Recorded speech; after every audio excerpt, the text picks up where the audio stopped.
We got Air Force going on the road to take on San Jose State. It's a 4 p.m. Mountain Time game on FS1.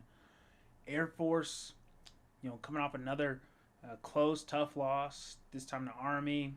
San Jose State getting a huge victory against Hawaii at home a week ago. Uh, San Jose State's in a situation where they have to win out the rest of the season. They can't afford to slip up any game. Certainly not a game like Air Force that's at the bottom of the Mountain West right now. Uh, a tough team though, nonetheless. Air Force 2-6 on the season, 1-4 in Mountain West play, but still just very dangerous team to play. They're always going to give you their best effort. And San Jose State, still only 3 wins on the season, 5 losses, but the games they've won, they look great in against New Mexico, against Hawaii last week, and they did in a way where just complete dominance from an offensive standpoint. It's Walker Egan again. After a slow start to the season, he's put up some huge numbers in the second half of the season, and he still very much looks like the best quarterback in the Mountain West from your typical pocket passer stance, and he may be the top quarterback selected from the Mountain West in next year's draft.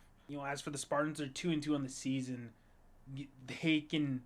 There's a path for them to get to bowl eligibility, but they're gonna have to truly win these crucial games. They have to win 3 of their next 4 games. That includes this Air Force matchup. They got to beat Nevada, which 2 very doable games if where the Mountain West is at with those 2 teams. And from there, they got to pick off either the current leading Mountain West team in San Diego State, or they have to beat another team that's already achieved bowl status in Fresno State that's still competitive and finds a way to win in sort of a quirky way with their offensive passing game. Back to this matchup, it's Liam Zarka. He's played well up until this point, up until last week, but it seems like he sort of lost some steam in his past few weeks, and putting the team on your back and their physicality with Zarka being their leading rusher and sort of having to do everything, it takes a toll on him, and certainly it seems it's done that for him the past couple of weeks. As for Walker Egan, 2,600 yards, 17 touchdowns on the season. The running game, they find a multitude of different ways to get the running game going with a trio of different backs. Scudero is a legitimate receiving threat. Air Force, if they let him get open, he's going to be getting a bunch of yards after catch. A team that started their season with, Floyd Chalk and Jabari Bates as their go-to backs have sort of found a new duo in Lamar Radcliffe and Steve Chavez Soda, the freshman. So they have plenty of guys that can get it done for them running the ball. And when you have a passing attack like the Spartans do, it's effective, and opposing defenses have to be wary of it. Still a team that averages about 26 points per game, the Spartans do. They're -1 on the turnover ratio. They have a good enough defense at times, but of course they're a 5-loss team, so they let teams get away from them, and if they're not matching score for score, they find themselves down in that game and unable to come back. Their last 5 games have been decided by less than a touchdown, so they're in close matchups where the passing attack can be effective and dominant, and the running game can complement that, or they can see their defense just unable to stop anybody and the team getting the best of them. Similar story for Air Force, but in Air Force's case, they've only won that battle 2 times on the year, 1-4 in conference play. Most noticeably, Zarka's turnovers have been ramping up the past few weeks. He's got 5 interceptions now on the season. A team that averages about 34 points per game, but they're -4 on the turnover ratio.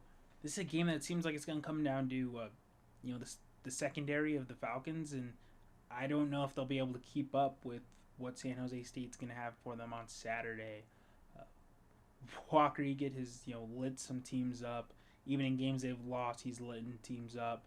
He got the best of New Mexico. He got the best of Hawaii, who had middle of the road defenses. Well, Air Force's defense has been completely lackluster this year, and it could be an ugly game. San Jose State comes in this with a 3.5 point spread. Over under on this is 66.5. They're projecting a lot of points in this game, and I could see that. I don't know if the Falcons are able to stop the Spartans' offense from having their way, and you know the Spartans having a decent defense. I could see the Falcons scoring plenty in this one as well. I'm not sure how close this game's going to be.